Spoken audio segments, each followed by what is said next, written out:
Punjab duck हे आहेत आमचे रेणाखेडचे मित्र आणि हे गावकरी भाऊ संजू भाऊ.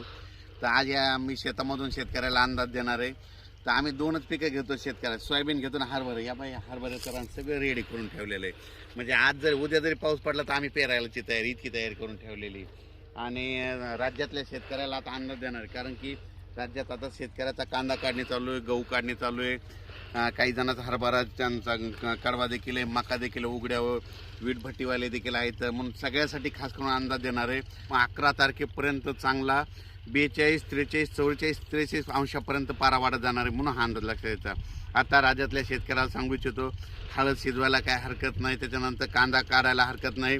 म्हणजे 11 ते 14 तारखेपर्यंत तुम्ही सगळ्या गोष्टी करून घ्या, कारण की राज्यामध्ये आता ऊन वाढत जाणार आहे, 43 अंशापर्यंत पारा वाढत जाणार आहे, म्हणून हा अंदाज लक्षात येतात.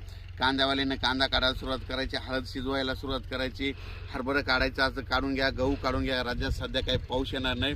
फक्त राज्यामध्ये तुम्हाला एक सांगतो काय झालं, इकडं म्हणजे कर्नाटक आणि इकडं तेलंगणा भागात तिकडं पाऊस पडल्यामुळे काय होईल, आपल्या सीमालगतच्या भागात तिकडलं म्हणजे उदगीर त्या भागाकडं थोडं क्लाउडली म्हणजे ढगाळ वातावरण राहणार आहे, म्हणून हा अंदाज लक्षात यायचा. पण राज्यात मात्र आता 8 दिवस मात्र हवामान कोरडं राहणार आहे, उन्हाची तीव्रता वाढत जाणार आहे, म्हणून हा अंदाज लक्षात यायचा.